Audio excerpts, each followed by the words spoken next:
नमस्कार, मैं अनुष्का भारती आज यहाँ पे समता आवाज़ टीवी की तरफ से उपस्थित हूँ और हमारे साथ यहाँ पे मंजू भाटिया जी उपस्थित हैं महिला शिक्षक संघ से। तो फिर आपका यहाँ पे स्वागत है हमारी टीवी में। बहुत बहुत धन्यवाद। मैम आपकी महिला शिक्षक संघ का मेन मोटिव क्या है? हमारा महिला शिक्षक संघ का मेन मोटिव है महिलाओं को नेतृत्व, महिलाओं को सशक्तिकरण। जो समाज में पिछड़ी हुई हैं उनको आगे लेके आना है और समाज में उन्हें एक ऐसा स्थान दिलाना है जहां वो अपने आप को एक भूमिका को निखार के ला सकें और अपने आप को बढ़ा सकें, अपने उद्देश्य को पूर्ति कर सकें। समाज में जो पिछड़ा होने के साथ साथ उनके साथ ही बहुत ही शोषण और अत्याचार हो रहा, उस अत्याचार के खिलाफ वह एक आवाज़ बन के समाज में अपने आप को बुलंद कर सकें। यही हमारे महिला शिक्षक संघ का मेन उद्देश्य है। आज मैनपुर में हूँ और मैनपुरी में कुछ समाज सेवी लोग हमारे साथ यहाँ पर हैं। परिचय दीजिए अपना। मैं अजय भास्कर हूँ और समाज सेवी हूँ और आज यहाँ प्रदर्शनी है। प्रदर्शनी में बहुत अच्छा लग रहा है। बाबा साहब का इतना बड़ा मेला लगा हुआ है, आज तक मेला इसी मैनपुरी में लगा नहीं है। ये पहली बार ऐसा जनमानस यहाँ पर दिख रहा है। कानपुर, मथुरा, इलाहाबाद, आगरा, फरुखाबाद, इटावा जैसे नगरी से यहाँ पर लोग इकट्ठा हुए हैं। यहाँ आप देख भी सकते हैं कि ये जो प्रदर्शनी हमारे बाबा साहब की है, बाबा साहब की चित्रों को देखकर लोगों को जागरूक होना चाहिए, समाज को जागरूक करना चाहिए। ऐसे जागरूक होना चाहिए जैसे जो लोग पीड़ित हैं, परेशान हैं, आज हम लोग जो हैं लोगों का सहारा बनना चाहिए। बाबा साहब का उद्देश्य था कि शिक्षित बनो, संगठित रहो और शिक्षित रहो। आज हम लोग वैसे नहीं दिख रहे। पिछली राजनीति जो है, आज की राजनीति में बहुत बड़े परिवर्तन आ चुके हैं। बाबा साहब ने उसी समय जो है आंदोलन लड़े थे कि हम समाज के लोग सब छुआछूत मिटाकर, भेदभाव मिटाकर और इकट्ठा रहेंगे। आज वैसा नहीं दिख रहा। आज उन सब चीज़ों को इकट्ठा करने के लिए हमने ये प्रदर्शनी लगवाई है, ऐसे मेले लगवाए हैं और ऐसे ही मेले लगाकर कहीं जागरूक होने का उद्देश्य पैदा करते हैं। जी, हमारे साथ एक मैडम भी हैं। मैडम से परिचय लेते हैं। मैडम अपना परिचय दीजिए। छोड़ दीजिए। मेरा नाम मंजू भारतीया है। मैं एक शिक्षिका हूँ यूपीएस बरावली मैनपुरी में। आप संगठन से भी जुड़ी हैं? जी, मैं महिला शिक्षक संगठन से जुड़ी हूँ। उसमें मैं जिलाध्यक्ष के पद पर हूँ। जिलाध्यक्ष से? जी। क्या उद्देश्य है संगठन के आपके? इस संगठन का मेन उद्देश्य है महिलाओं को सशक्तिकरण, महिलाओं का नेतृत्व, बालिका शिक्षा पे जोर है। जो बालिकाएं हमारी शिक्षा से पिछड़ जाती हैं उनको विद्यालय तक लाना है।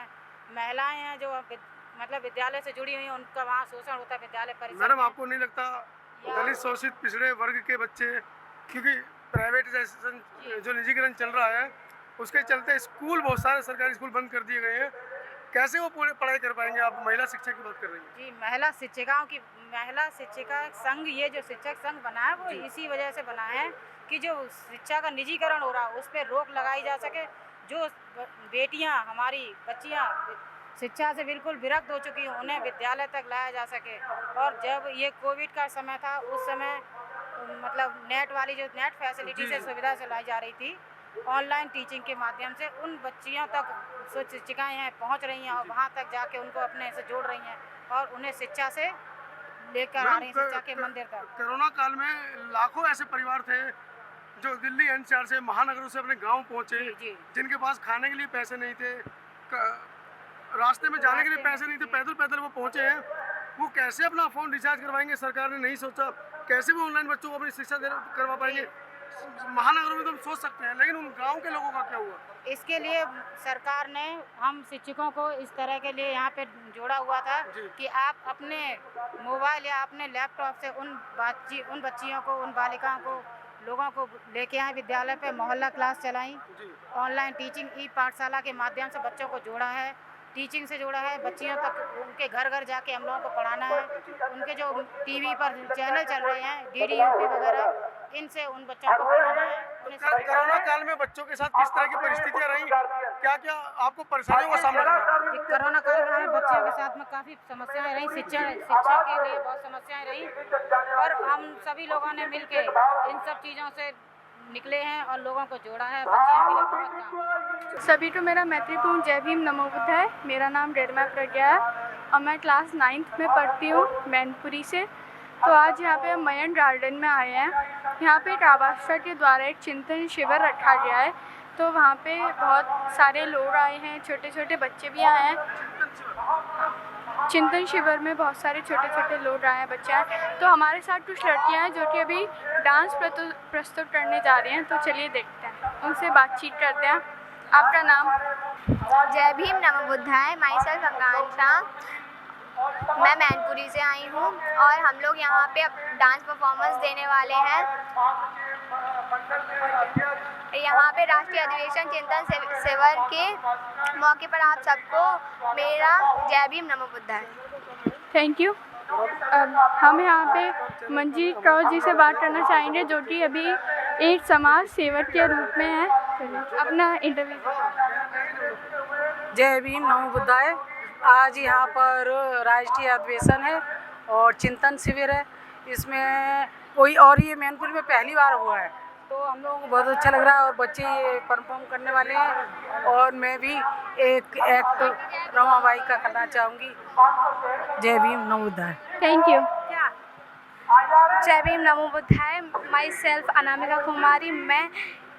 यह राष्ट्रीय अधिवेशन चिंतन शिविर है और हम यहाँ परफॉर्म करने आए हैं। मैं मैनपुरी से हूँ और हम भारत के निर्माता सॉन्ग पर परफॉर्म करेंगे। जय भीम नमो बुद्धाय। Thank you. जय भीम नमो बुद्धाय। मेरा नाम रिद्धि गौतम है और हम यहाँ पे एक डांस परफॉर्मेंस करने के लिए आए हैं जो कि बाबा साहब के ऊपर करेंगे हम लोग। Thank you. अच्छा है। सभी को बेहतरीपुर जय भीम नमो बुद्धाय। अब आज हम लोग यहाँ पर एकत्रित हुए हैं एक चिंतन शिविर बाबा साहब। अशोक कुमार गौतम जी से बात करने जा रहे हैं जो कि मुझसे बड़े हैं। तो सर आप अपने बारे में बताइए। मैं अशोक कुमार गौतम, जिला महासचिव आवाज का मैनपुरी और प्रांतीय कार्यकारिणी का मेंबर भी हूँ। और जब से मैं ये संगठन ज्वाइन किया हूँ तब से निरंतर बहुजन समाज को उठाने का, बहुजन समाज को जागरूक करने का प्रयास कर रहा हूँ। चूँकि बहुजन समाज जागरूक हो, बहुजन समाज के साथ साथ मैं नहीं चाहता किसी अन्य समाज का किसी भी प्रकार की क्षति हो, सबका विकास हो, मगर अपने बहुजन समाज का किसी भी तरह का नुकसान न हो। मेरी ऐसी कोशिश है, ऐसा मेरा प्रयास है। तो अभी आप मतलब व्यवसाय में या किसी भी क्या कार्य करते हैं अभी आप? पुनः प्रश्न कीजिए, समझ नहीं आया। अभी आप क्या नौकरी करते हैं, जॉब? मैं इंटर कॉलेज में अध्यापक पद पे कार्यरत हूँ और समय निकालना पड़ता है समाज के लिए कि मैंने बाबा साहब की दो चीज़ें मुझे याद हैं कि जब वो बाबा साहब ने संविधान लागू कर दिया था, उस संविधान में आरक्षण का प्रावधान किया गया था। उस प्रावधान के तहत एक व्यक्ति ने IAS की नौकरी पाया और नौकरी पाने के बाद वो बाबा साहब से पूछने गया कि बाबा साहब मुझे आप आदेशित कीजिए, मैं क्या करूं। तो बाबा साहब ने एक बात कही थी कि आप इसी तरह बन ठन कर सूट बूट में अपने समाज के बीच जाते रहें। तो बाबा साहब का वो कथन कि अपने समाज में सूट बूट के साथ आते जाते रहें, तो मैं वो काम कर रहा हूँ। दूसरी बात बाबा साहब ने एक और कहा था कि जो भी समाज द्वारा आप प्राप्त करते हैं, जो भी उपलब्धि है वो समाज का है, समाज का ऋण है। समाज का ऋण चुकाने के लिए और अपने समाज को आगे बढ़ाने के लिए अपनी कमाई का 5% समाज में योगदान करते रहें। तो बाबा साहब के मैं दूसरे सिद्धांत का भी फॉलो कर रहा हूँ, इसलिए मैं अपनी कमाई का 5% का, मेरा तो 20% समाज में डोनेट हो जाता है। आज इसका परिणाम इस प्रदर्शनी के रूप में देख सकते हैं, परिवर्तन हो रहा है। और एक बात बता दूं, मैं कहना चाहता हूं, इस आवाज़ समता आवाज़ टीवी के माध्यम से संदेश भेजाना चाहता हूं कि महापुरुषों का ऋण, जो हमारे महापुरुषों ने हम पे एहसान किया है, जो वृक्ष लगाया, जिसका फल आज मैं एक अध्यापक पद पर पहुँच कर खा रहा हूँ, तो महापुरुषों का ऋण और इन आने वाली भविष्य, ये पीढ़ियों का भविष्य मुझे चैन से बैठने नहीं देता। इसीलिए मैं समाज में काम करता हूँ और जब तक सांसें हैं मैं समाज में काम करता रहूँगा और आजीवन अपने आने वाली पीढ़ी के लिए बहुत सारे रास्ते, बहुत सारे वृक्ष लगाने का प्रयास करता रहूँगा। धन्यवाद। भीम नमो बुद्धाय, मेरा नाम रेरमा प्रज्ञा है और आज जो ये राष्ट्रीय अधिवेशन चिंतन शिविर है उसमें हमारे साथ कुछ बहुजन युवतियाँ हैं जिनसे अभी हम मुलाकात करेंगे, उनका इंटरव्यू लेंगे। अपने बारे में कुछ बताइए। मेरा नाम अनन्या है और मैं सांस्कृतिक प्रोग्राम में पहली बार नहीं है मेरा, एक दो प्रोग्राम में अटेंड कर चुकी हूँ, बट इतने बड़े अच्छे लेवल पे अपने समाज के बारे में इतना कुछ जो हमारे सिटी में हो रहा है उसको देख के ना एक अलग ही प्राउड फीलिंग आती है कि हाँ हम लोग भी आगे बढ़ रहे हैं, हम लोग भी कुछ अच्छा कर रहे हैं, हम अपने समाज के लिए बहुत अच्छा कर रहे हैं।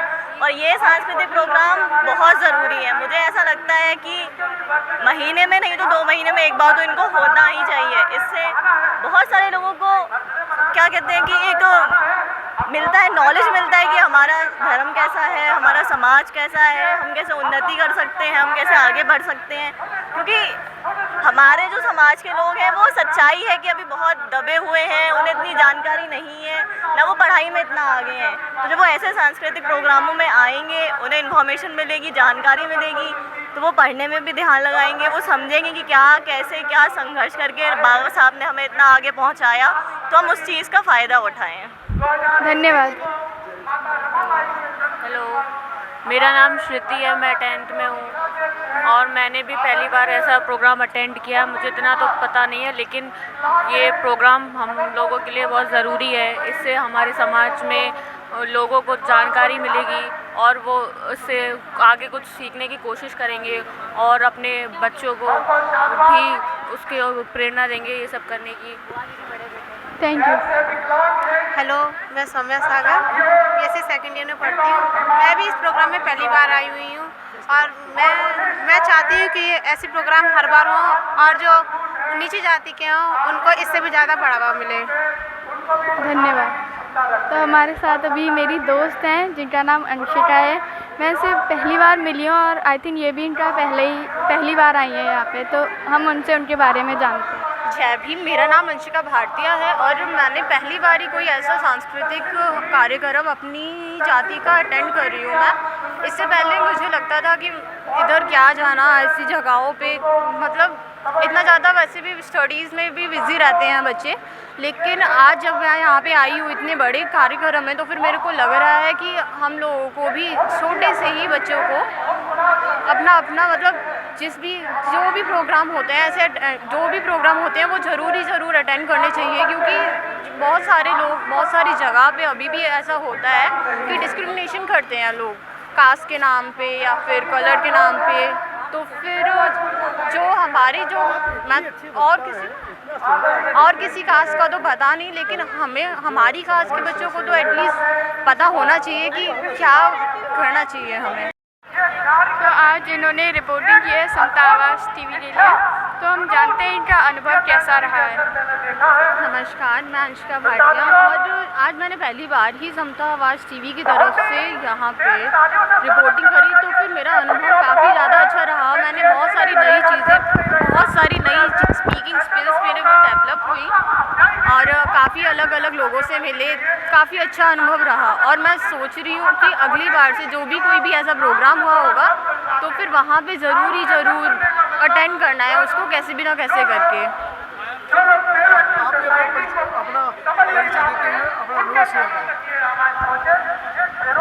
तुम्हारा नेम क्या था? गरिमा।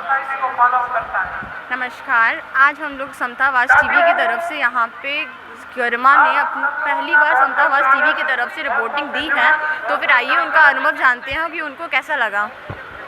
सभी को मैत्रीपूर्ण जय भीम नमो बुद्धाय। मेरा नाम रेरमा प्रज्ञा है और आज मैंने दूसरी बार समता आवाज़ टीवी पर ऐसे रिपोर्टिंग किया है। मुझे बहुत अच्छा लग रहा है क्योंकि जब तक हम छोटे बच्चे नहीं सीखेंगे तो फिर जो बड़े और नए जो रिपोर्टर हैं बहुजन समाज के, वो कहाँ से आ पाएंगे। तो मुझे लगा कि हाँ, किसी ना किसी को तो इस क्षेत्र में भी आना पड़ेगा, जर्नलिस्ट बनना पड़ेगा। तो ये बहुत अच्छा एक्सपीरियंस रहा मेरा। सब्सक्राइब करें आपके अपने चैनल समता आवाज़ टीवी को, बेल आइकन दबाना ना भूलें सबसे पहले हमारी वीडियो देखने के लिए।